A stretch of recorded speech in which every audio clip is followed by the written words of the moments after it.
Saudações em Cristo, eu sou o pastor Emerson Dantas e esse é o nosso programa Visão Aberta, um programa que chega com formato diferenciado, formato podcast, mas sempre trazendo temas assim bem interessantes, pessoas preparadas para estarem conversando conosco, edificando você, esclarecendo uma gama de coisas. E esse programa está super especial. O tema deste programa é a igreja e a obra social, algo imprescindível.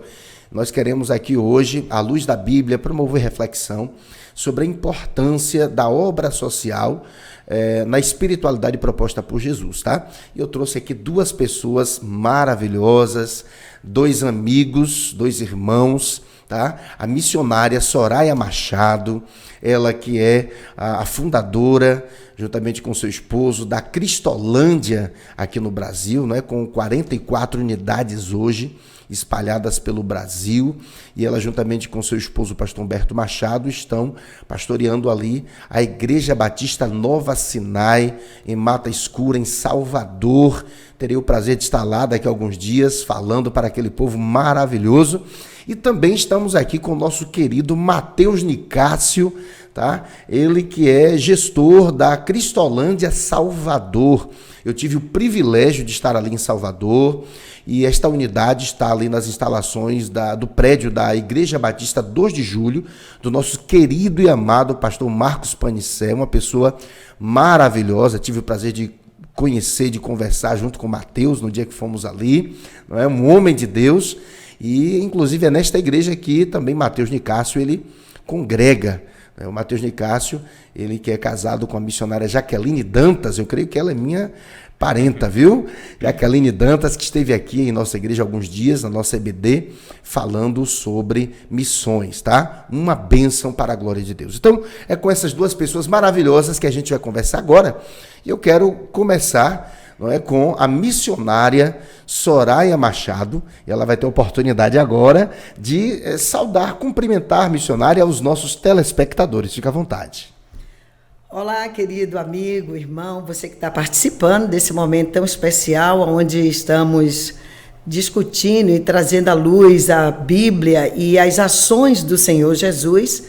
É um prazer imenso estar aqui com todos vocês e eu sei que será um momento abençoador, de grande aprendizado para todos nós. Amém. Glória a Deus. E agora é sua vez, Matheus Nicásio. Fica à vontade para saudar os nossos telespectadores.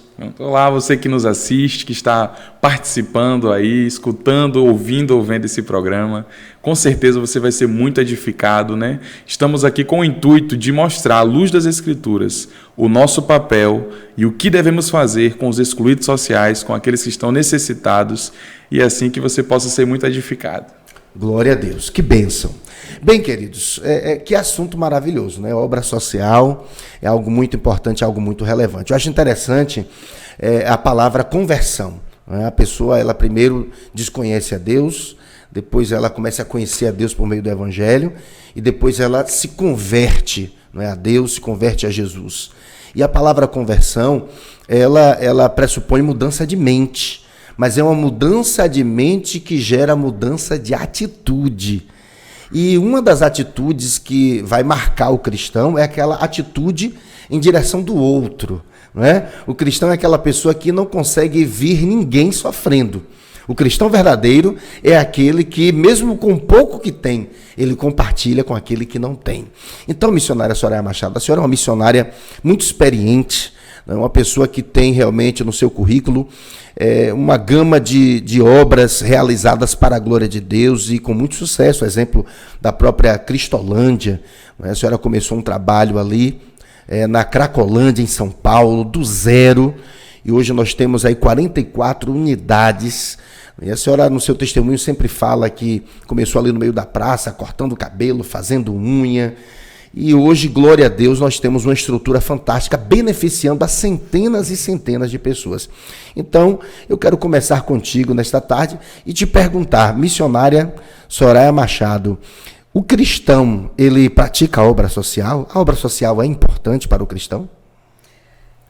Com certeza, pastor, porque A graça é uma dádiva imerecida. E a partir do momento dessa dádiva imerecida, a gente sente-se coparticipante com Deus em abençoar o outro. Aquilo que a gente recebe de graça, também estamos viabilizando para outros de graça. É a graça de Deus, e a ação social não é outra coisa senão o grande privilégio de sermos coparticipantes da vida de outra pessoa abençoando. É a graça que recebemos e agora levando essa graça para tantos outros através de várias ações. E isso demonstra verdadeiramente que Cristo mudou a nossa vida. Verdade, com certeza. Mateus, a Bíblia diz que as obras elas são importantes. Não é? Jesus vai dizer, olha, quando tive fome, né, deram-me de comer, sede, deram-me de beber e por aí vai. Mas também a Bíblia diz que a gente tem que ter cuidado. Ela é importante, mas também não é por meio das obras que alguém se salva, né? É isso mesmo que a Bíblia diz? É isso sim. Não adianta queimar o nosso corpo, vender nossas mansões, nossas casas, entregar tudo se não for por amor. Então, a obra ela deve ser associada ao amor, e o amor de Deus. E esse amor de Deus ele é revelado no nosso relacionamento com o próximo. Então, à medida que nós amamos ao próximo, à medida que nós nos relacionamos visando o bem-estar desse, é assim que o amor de Deus ele é revelado nas nossas vidas. Glória a Deus. Que maravilha, Mateus. Agora, eu queria que vocês falassem um pouco, né, sobre a experiência pessoal de vocês. Nada melhor do que falar em boas obras, né? Nada melhor do que a gente contar o nosso testemunho pessoal. Não é? Uma coisa é matar a cobra e mostrar o pau, outra coisa é matar a cobra e mostrar a cobra. Não é? E eu estou diante de duas pessoas que estão realmente extremamente envolvidas com a ação social, né? Ajudando pessoas excluídas pela sociedade, pessoas invisíveis, né? Pessoas que muitas vezes estão nas calçadas e ali as pessoas elas se locomovem e parece que aquela pessoa não está ali. Não é? Aquela pessoa ela foi ou é o amor de alguém. Não é? Aquela pessoa, tem pessoas que se importam com ela. E se fosse o nosso filho, se fosse o nosso esposo, se fosse a nossa esposa, não é? Será que a gente não gostaria que alguém fizesse o trabalho que vocês estão fazendo, não é? Então, gostaria de ouvir um pouco do depoimento da missionária Soraya Machado, inclusive, se possível, fazer um breve resumo de como é que Deus lhe chamou para essa obra, como é que tudo começou e como é que tudo chegou ao nível em que está, porque a Cristolândia hoje, ela é reconhecida até fora do Brasil. A gente já percebeu, inclusive, algumas reportagens nas grandes mídias abertas do Brasil, né? Algumas TVs abertas aqui no Brasil já fizeram reportagem em cima da Cristolândia, reconhecendo esse trabalho que é, por demais, importante, sobretudo para aquelas pessoas que estão sendo resgatadas. Missionária Soraya, em breves palavras, fala para a gente como é que tudo aconteceu. Então, esse trabalho não é de iniciativa nossa. Nós estamos atrelados à Junta de Missões Nacionais, que é uma organização centenária, que é um dos braços da Convenção Batista Brasileira, focado dentro da área de ação social. Então, durante 14 anos, eu trabalhei no sistema prisional, na recuperação de preso e egresso, tá? Porque o egresso é alguém que retorna para a sociedade, mas ele retorna e ele não tem profissão, ele não tem para onde ir. Então, voltar para a cadeia, a reinserção à cadeia, é como retornar para casa. Então, o índice é muito grande. E nós, pensando nisso, entendemos que podíamos fazer um pouco mais e criamos o projeto SOS Presídio, que é, então, para levar socorro àqueles que estão encarcerados. E pensamos também no filho do preso, na mulher do preso, tudo, tá? Ali em um contexto, porque todos sofrem. E assim, durante 14 anos trabalhamos com presidiários e egressos.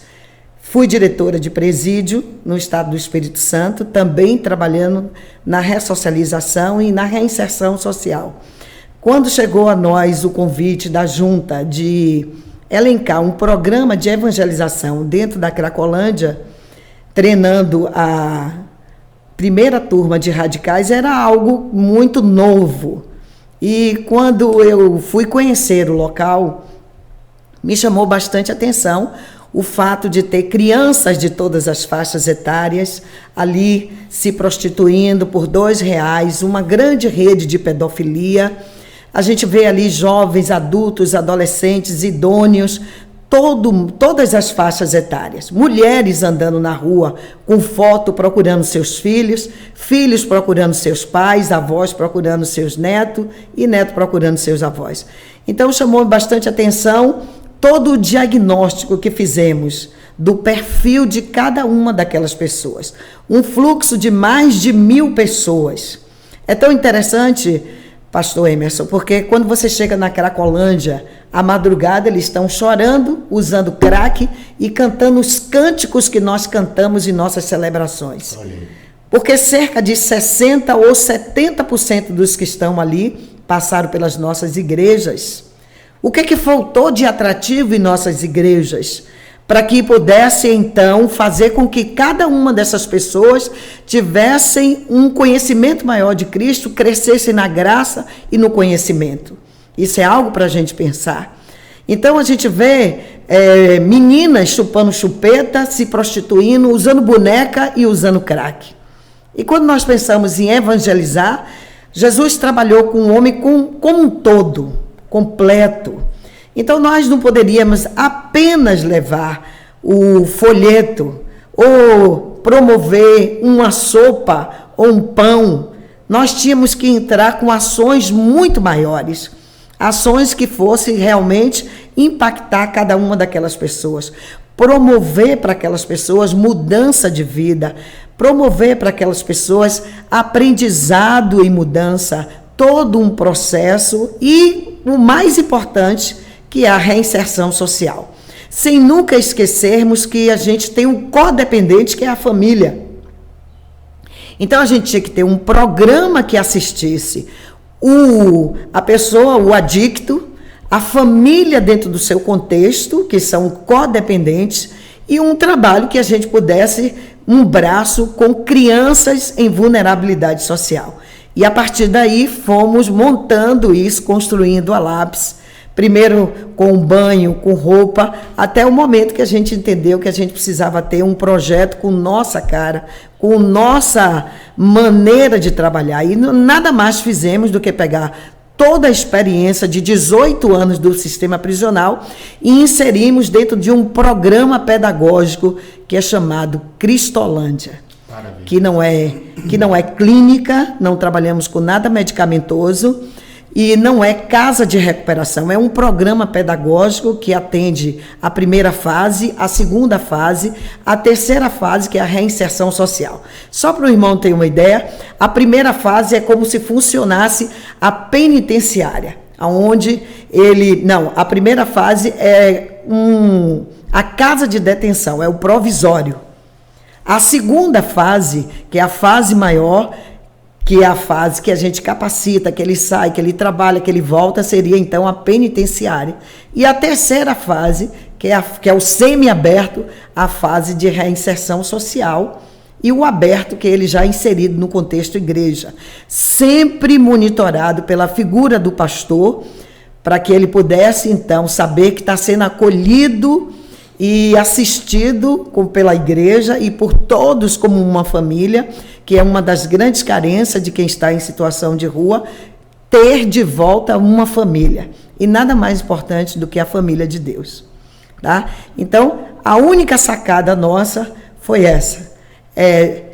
A droga é o prazer. Não tenha dúvida. Então, sempre as pessoas estão em busca do prazer. E a grande sacada da Cristolândia é essa: tirar o prazer da droga e transferir pelo prazer da comida, do acolhimento e de ser assistido. E depois desse prazer, o prazer de conhecer a Cristo e ter uma vida plena. Maravilha, que bênção, não é? Estamos realmente com uma lenda viva aqui diante de nós. Mateus Nicásio, a missionária Soraya Machado, não é? Deus dá a ela essa graça, não é? de pensar no alicerce do trabalho. Ele floresceu, e você hoje tem o privilégio de trabalhar, não é? Naquilo que Deus colocou no coração da missionária há anos atrás. Eu penso que quando ela estava começando, não é? Começou há quanto tempo, missionária? 2009. 2009, não é? Então eu penso que em 2009 você estava bem menorzinho, não é? Acho que nem imaginava que um dia estaria trabalhando nesse projeto, né? E que maravilha a gente perceber que Deus usou a sua serva, juntamente com seu esposo também, o pastor Humberto Machado, e toda a família, que eu sei que toda a família dela se envolveu. E depois disto, não é, se tornar uma realidade, hoje muito bem estruturada essa realidade, você está lá. Né? Você está em uma das unidades da Cristolândia, uma das 44 unidades no Brasil, né? Tem uma 45ª que está a caminho, não é? Segundo vocês compartilharam conosco, e você está hoje dentro de uma unidade, você é gestor de uma dessas unidades em Salvador, ali alocada no prédio da Igreja Batista 2 de Julho. Eu tive o prazer de estar lá, né? Fui visitar vocês, passei o dia com vocês, levei uma equipe aqui da igreja. Lá a gente ajudou a fazer comida, a gente ajudou a lavar o chão, a gente ajudou a botar a mesa, a gente ajudou a cortar o cabelo do pessoal, fazer unha, e foi um privilégio para nós poder servir aquelas pessoas. E o mais interessante é que a boca de fumo fica exatamente atrás do prédio da igreja, né? E eu pude acompanhar, chegamos muito cedo, né? Chegamos às 7 horas da manhã, vocês sabem, às 7h30 da manhã, e podemos vir todo o processo do pessoal entrando, chegando, pessoas que passaram a noite toda usando, não é? E passar por todo um processo. Eu queria que você falasse para a gente, não é? Sobre o privilégio que não é? Estar servindo ali, naquela unidade, e que você pudesse, assim, de maneira breve, se possível, especificar de forma mais acurada os 3 processos. Vocês me explicaram todos os 3 processos, já estou, assim, já tirei o doutorado nisso aí, mas eu gostaria que você dissesse para a gente sobre esse processo de acolhimento que a missionária falou, não é? O processo de acolhimento, depois o processo que é mais voltado para a emancipação do acolhido com relação à dependência química, o terceiro processo que já entra na questão cognitiva, inclusive ele tem acesso a também aprender uma nova profissão, não é? Aquele que não é alfabetizado aprende o alfabeto, aquele que não tem ensino fundamental vai estudar no ensino fundamental, aquele que não tem o ensino médio vai também começar a estudar no ensino médio, e aqueles que têm interesse, porque nós temos parceria, falo nós porque também faço parte desse projeto, né? A Cristolândia tem uma parceria inclusive com faculdades, e algumas pessoas elas vão às faculdades, né? E eu acho interessante que depois muitos se casam, né? Vamos falar futuramente da Cristolândia feminina, né? Não, mas é muito bom você pensar nisso, e eu falei com muita ênfase, porque essa ideia de família fica bem implícito no coração deles, porque eles nunca de fato tiveram família. E a Cristolândia trabalha no sentido de família e de fazê-lo novamente decolar na sua vida junto do contexto familiar. E o interessante é que alguns deles, né, eles se encontram e eles começam uma relação, e muitos se casam, e muitos se tornam também gestores de Cristolândia. Eu conheci de perto isso aí, rapaz, fantástico. Então, seria possível, Matheus, você falar para a gente aí sobre esse processo na prática? Com certeza. É um grande privilégio eu poder trilhar hoje e caminhar em uma via que foi pavimentada pela missionária Soraya, seu esposo. E a Cristolândia é um lugar de esperança para uma nova vida. Né? O meu chamado para a Cristolândia aconteceu quando eu tinha 19 anos. Que maravilha. E ali dentro da Cristolândia, uma pessoa em situação de rua estava desesperada, e eu fui até ele me abraçou chorando, olhou dentro dos meus olhos e disse: eu estou aqui porque eu não aguento mais. Tudo que eu tinha eu perdi pelo crack, perdi minha família, perdi minha esposa, meus filhos, pelo amor de Deus, faça alguma coisa por mim. E eu dei um abraço. Ele se debruçou em meu ombro e começou a chorar. E naquele abraço, Deus falou ao meu coração: estou te chamando para alcançar essas vidas. E ali, né, eu deixei tudo e fui para o Radical Cristolândia. E tenho 4 anos estando servindo ali. E o processo da Cristolândia se dá... O primeiro passo é a triagem. A gente tem a unidade da missão, que é para servi-lo com cortes de cabelo, com banho, com refeições, e ficamos ali hospedados, ficamos ali realmente ali pertinho da Cracolândia, onde ficam as bocas de fumo, para atraí-los. E quando eles entram na Cristolândia, eles recebem um abraço, eles recebem atenção. São pessoas que estão excluídas, que ninguém enxerga. E quando ele chega no projeto, que alguém abraça ele, olha nos olhos dele e diz: Jesus te ama, eles entendem que existe um jeito para a vida deles. Então, esse primeiro processo acontece com isso. A gente começa a formar um relacionamento com as pessoas que estão ali na margem, que estão ali em situação de rua e vão para o projeto. E lá na missão, quando eles decidem ser acolhidos, ele passa o período de 30 dias, que é o período de redução de danos. É o período onde ele vai cortar o cabelo, onde ele vai tomar banho, onde a gente vai resolver algumas demandas jurídicas, algumas demandas de saúde. Após esse período que dura 30 dias, ele vai iniciar um novo processo, que é o da fase 1.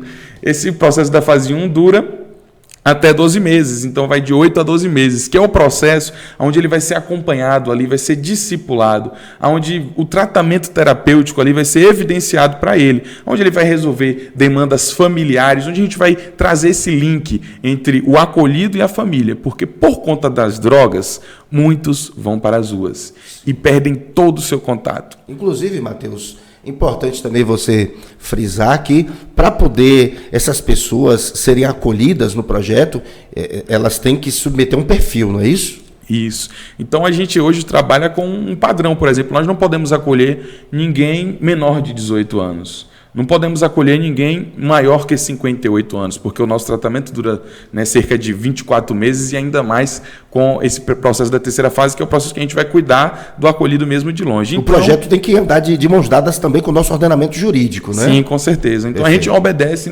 todas as demandas jurídicas para que o projeto possa caminhar. Então, finalizando esse período que dura de 8 a 12 meses, ele vai ingressar na fase 2, que é o período da ressocialização. O indivíduo ele chega na Cristolândia sem estudos, sem perspectivas, e como ele vai voltar para a sociedade? A Cristolândia não é um depósito de gente, é um lugar de esperança. Maravilha. Então lá ele retorna aos estudos, lá ele volta ao mercado de trabalho, lá ele volta a entender o que é viver na sociedade. E logo depois ele é reencaminhado para a sociedade, cumprindo todas essas exigências, tanto sociais quanto profissionais, e inclusive a gente tem um acolhido que hoje ele está na Universidade Federal e na Universidade Estadual da Bahia. Tive o privilégio de conhecê-lo no Multiplique, lá na Igreja Batista da Graça, com o querido pastor Erivaldo Barros, né? Sim. Que bênção o testemunho dele, Mateus. Então o Jefferson chegou na Cristolândia sem nenhuma perspectiva. E nesse processo ele começou a sonhar. Sentiu o desejo de ir para a universidade. E lá na Cristolândia ele foi capacitado. Ele estudou. Os nossos missionários deram todo o apoio. Ele prestou vestibular e passou em primeiro lugar para cursar administração na UNEB de Salvador. Que bênção, né? Que bênção. Vale ressaltar que, com todo respeito às casas de recuperação, porque sempre coloca a pessoa para ir trabalhar, para vender e tudo mais. Quando nós sentamos para elencar todo o programa Cristolândia, que é um programa pedagógico, nessa ideia, a delegacia, a casa de detenção, a penitenciária, o semiaberto e o aberto, sempre, quando ele passa dessa fase, que é a missão, que é a delegacia, até a penitenciária, que era então de cumprir pena, que a gente fala isso, a gente sempre chamava essa fase da fase do repensar. É importante que esteja no local onde tem droga, porque, na verdade, ele vai ter que fazer a sua própria decisão, o que ele quer, tá? A droga está ali, mas aqui tem o lugar da esperança. Esse é a sacada. Segundo, a fase que é repensar. A gente não pode pegar uma pessoa, um adicto que está em fase de tratamento e dar trabalho para que ele entre no ativismo e não vai sentir a abstinência, nada disso. E novamente ele vai sair, vai voltar para a sociedade e vai retornar. Você vê muitos casos de pessoas que vão para casa, comunidade terapêutica, casa de recuperação, e eles retornam automaticamente. É um círculo que não tem fim. A ideia de fazer essa primeira fase do repensar em tirar tudo é que justamente ele vai ter a crise de abstinência, justamente a gente vai transferir a questão da droga para a alimentação, porque inclusive em casas de recuperação se tira em disciplina a comida. O camarada em abstinência, porque ele faz uma transferência, tá? É uma coisa que tá implícito, Porque ele não tem ideia de como a gente está trabalhando, mas a gente trabalhou ali, montamos aquilo ali, para que ele faça uma transferência da droga para a comida. Ele vai transferir o prazer da droga para o prazer de comer. E ele vai comer, e você vai ter essa ideia que você vai ver que ele vai comer muito, pratos enormes, você vai dizer, não, mas justamente 5 refeições diárias, porque a ideia é essa, ele fica saciado para transferir o sentimento.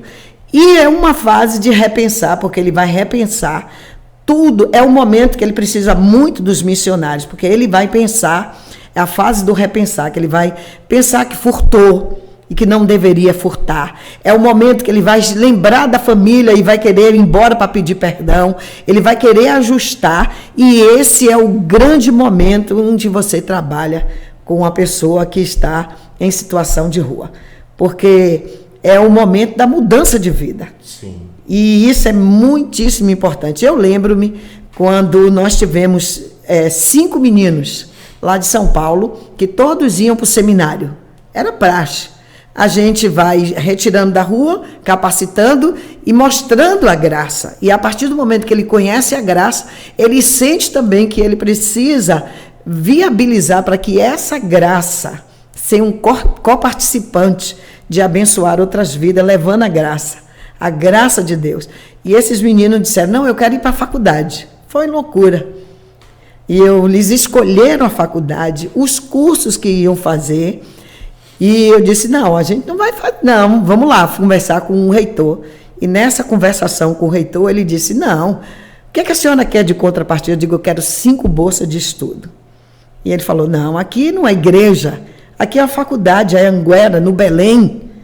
Aí eu falei para ele, então ouça a história desses meninos. Ele ouviu a história de cada um deles. E no final, eu falei com ele, nós estamos aqui para lavar os banheiros, para limpar o chão, mas a gente precisa que o Senhor dê a oportunidade para esses meninos estudar. Que maravilha, que maravilha. Se formaram e hoje o que trabalha como na área social lá, que é o Rafael, se formou nessa pegada. Rafael Escotelaro? Não, Rafael outro, que é de lá de São Paulo. É. Ele hoje é assistente social da Cristolândia de São Paulo. Maravilha. E a gente fez esse convênio com a Faculdade Anhanguera a partir desses meninos que nos impulsionaram a ir além. Maravilha. Que bênção, né? Que bênção, que bênção.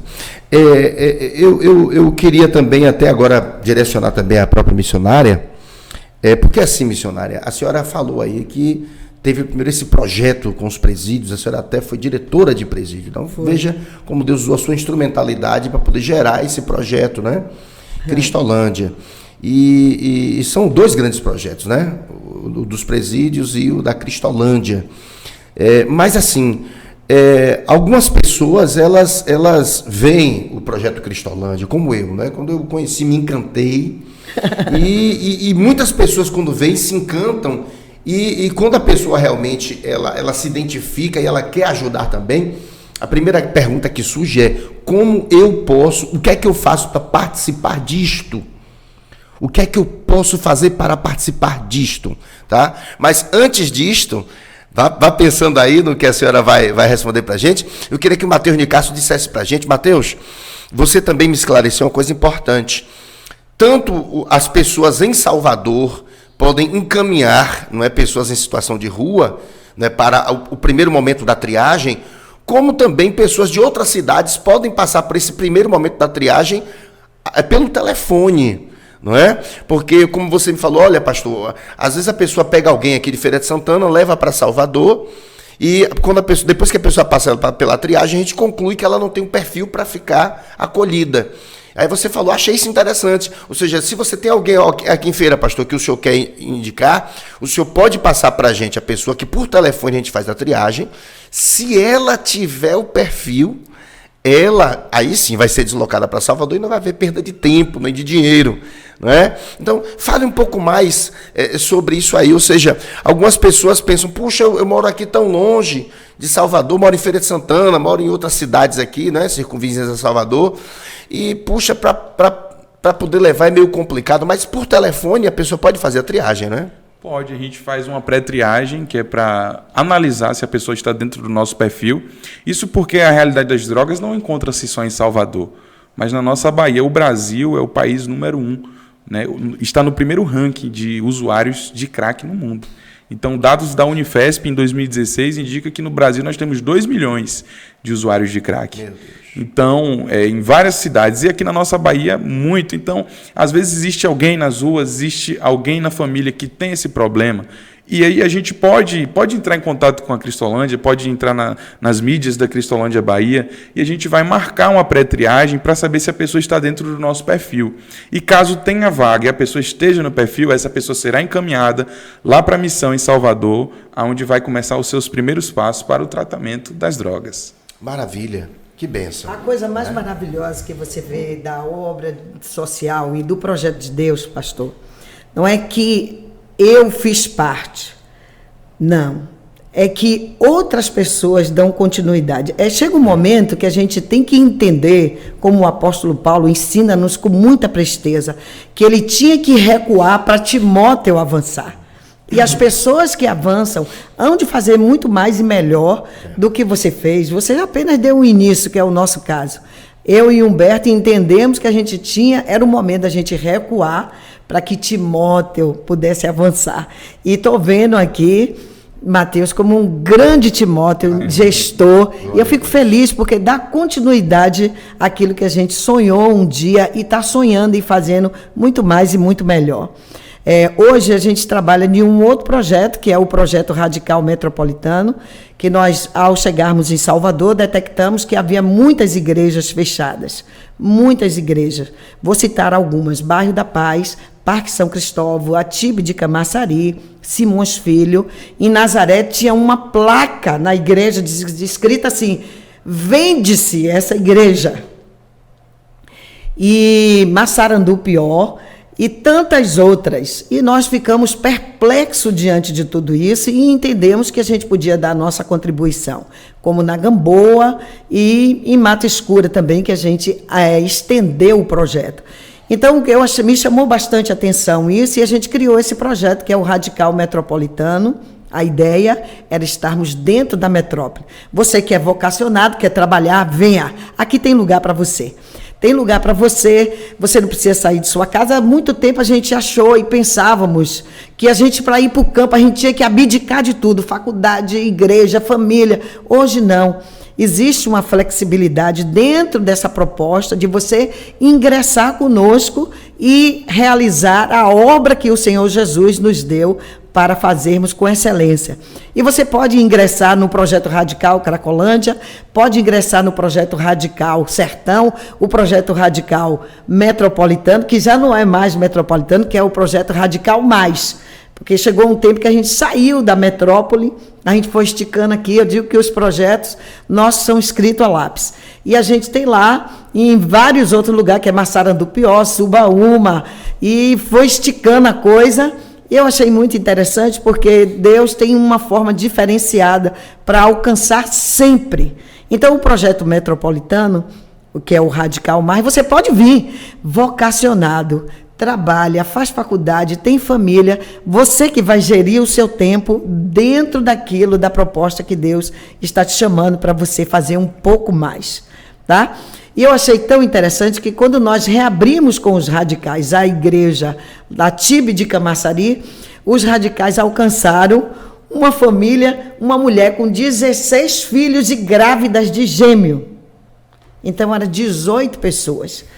Na comunidade da Gamboa, eu achei muito interessante quando estávamos trabalhando no reforço escolar, quando um garoto me falou o seguinte: tia, eu quero crescer ser da profissão do meu pai. Todo dia ele me falava isso. E um dia eu perguntei para ele: qual é a profissão do seu pai? E ele disse: ladrão.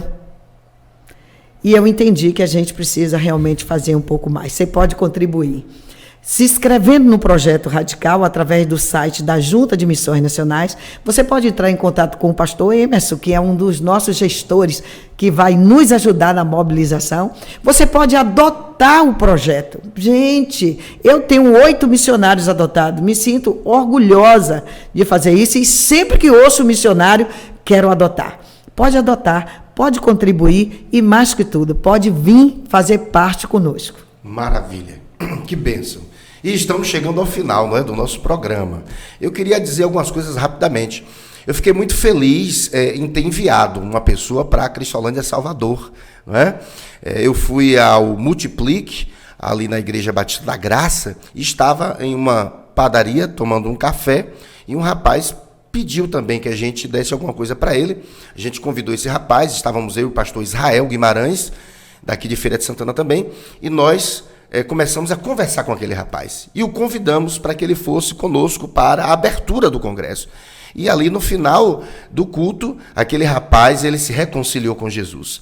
E ali eu automaticamente encaminhei ele para Mateus. Falei, Mateus, veja o que você pode fazer por ele, né? Passar pela triagem e tal. Mateus, olha, pastor, manda ele lá terça-feira. Isso foi na sexta-noite. E eu fiquei feliz quando na terça-feira Mateus ligou para mim, pastor Emerson, o rapaz veio, Rangel, o nome dele. Rangel veio. Parabéns. Rangel veio, ele está aqui e foi acolhido, tinha o perfil e entrou. Mas aí a gente ficou sabendo que algumas coisas que ele havia feito, né, antes de estar lá, o velho homem, né, acabaram comprometendo ele com relação à justiça, ele foi intimado, mas Mateus me falou uma coisa que me emocionou, missionária. Mateus me falou que ele falou o seguinte, olha, foi uma questão envolvendo arma de fogo, né? E ele falou, olha, eu vou procurar justiça. Né? Se eu for condenado, eu vou pagar o que eu tenho que pagar. Tá? Mas se eu não for, eu volto para cá e vou terminar o meu tratamento. Né? Você vê que houve transformação. Né? Por causa de uma pessoa que a gente encontrou na porta de uma padaria que pediu, a gente podia simplesmente comprar um pão e falar, toma, Deus te abençoe. Então simplesmente falar assim, olha meu amigo, agora eu estou sem condições de te ajudar. Mas sempre vale a pena a gente dar um pouco de atenção para as pessoas. Isso. Não é? Uma outra pessoa aqui em Feira de Santana também, um rapaz em situação de rua, a gente pegou, abraçou, colocamos dentro de casa, tomando banho conosco, né? Tomando café conosco, comecei a discipular e depois se desapareceu e apareceu de novo e pediu para a gente colocar em um centro terapêutico, e aí eu até queria encaminhar ele para a Cristolândia, e ele falou, não, eu quero ir para um outro centro terapêutico, né, aqui em Feira de Santana, que eu já passei por lá, e nós o encaminhamos. Né? Infelizmente ele reincidiu no que havia acontecido antes. Na primeira vez ele saiu porque ele pegou droga fora e usou lá dentro, o pessoal flagrou, ele teve que sair, e agora da mesma forma. Você fala, e aí pastor, vale a pena? Vale a pena. Né? Lógico, vale a pena. A gente nunca sabe que semente vai frutificar. Não é? Que terreno realmente vai permitir que a semente frutifique. Então, como a gente não sabe, a gente tem que semear ao máximo. Agora, eu queria externar para vocês e também para os nossos telespectadores, quem sabe um grande empresário ou grandes empresários que nos acompanham agora. Eu tenho, assim, 2 grandes sonhos, dentre outros que eu tenho hoje. Um grande sonho meu, Mateus, missionária Soraya, é trazer uma Cristolândia para a Feira de Santana. Eu, pastor Emerson, não tenho condições. A Igreja Batista Aba, que é pequenininha, não tem condições. Mas eu sei que o nosso Deus é dono do ouro e da prata. E eu sei que, se Deus quiser, Ele vai levantar empresários para nós termos uma Cristolândia aqui. E outra coisa, outro sonho que eu tenho, dentro de vários sonhos que eu tenho, é a gente trazer uma turma de radical metropolitano para a Feira de Santana. Sim. Eu tenho esse sonho, tenho esse desejo, tenho orado por isso e tenho orado para que Deus desperte a juventude de Feira de Santana, sobretudo a juventude batista, não é? Da Convenção Batista Brasileira, aqui na nossa associação, na ASBAF. O meu desejo é despertar essa turma para missões, para evangelismo e treiná-los como radicais metropolitanos e estarmos abrindo igrejas e mais igrejas aqui em Feira e região, não é? E assim expandindo o reino de Deus. Mas, como eu falei, já estamos chegando quase que no final, não é? A missionária gostaria de colocar assim, alguma outra coisa que ficou por falar? Sim, a ideia de trazer uma Cristolândia para cá é uma ideia louvável. Porém, a gente pode trabalhar da seguinte forma. Hoje nós temos em Salvador, é muito próximo, a gente pode pensar em estender o Arraial para cá com as casas de acolhimento. E o projeto sede sempre for lá, porque isso aí, a logística é bem menor. E através do radical capacitado, vocacionado, a possibilidade de a gente abrir as unidades de acolhimento aqui, porque ele poderia fazer todo o processo de triagem lá e depois ter aqui as casas de acolhimento, porque ia resolver o problema muito mais rápido. Que ideia maravilhosa. Né? Porque isso aí é uma logística imensa, de mobilização de muitas pessoas, até porque a gente precisa ter um gestor, e eu estou assim, extremamente feliz de te ouvir, tá? Porque eu sei que a coisa tem que funcionar. E isso é muito bom quando a gente vê a coisa funcionando e atendendo os lugares que estão próximos, porque a gente vê a necessidade gritante das pessoas que estão em situação de rua, dos familiares e dos líderes que ficam sem saber o que fazer em uma situação como essa. Então, ampliar a rede é a forma mais viável, com menos custo e com maior possibilidade de rapidez. Né? Fica a sugestão aqui. E eu quero dizer que eu fico muito feliz de participar, de estar junto com vocês. Quero dizer que vale a pena investir. Não importa se a pessoa cair 1, 2, 3 vezes, não importa. Importa que ela quer. Tem que entender que já foi detectado que a droga é uma doença no físico. É uma doença. O adicto é doente. Até porque, eu posso dizer com muita propriedade, porque eu fui viciada em drogas.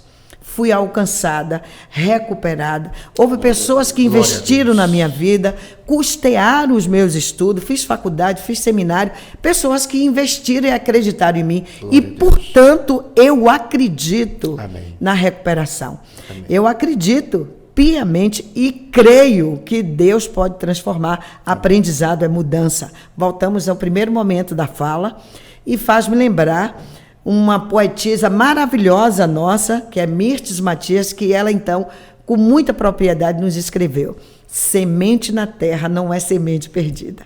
É vida escondida que um dia surgirá. Em um tempo distante que a gente não espera, será primavera e linda germinará.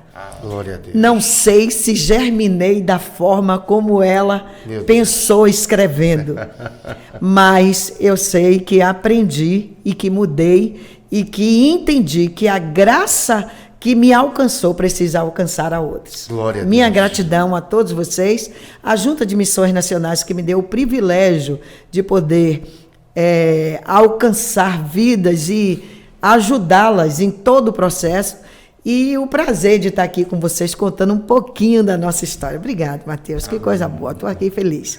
Obrigado, pastor Emerson. Amém. E obrigado a você, ouvinte. Mateus de Castro, é sua vez de se despedir dos nossos telespectadores. Pronto.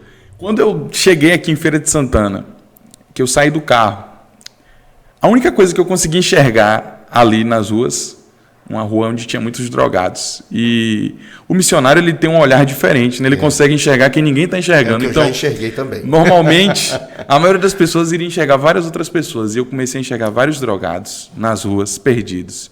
Então, você aqui de Feira de Santana, será que nós não podemos fazer algo para alcançar essas pessoas? Você empresário, você jovem, que pode disponibilizar a sua vida para o campo missionário. Vamos conosco, vamos comigo avançar, alcançar essas vidas?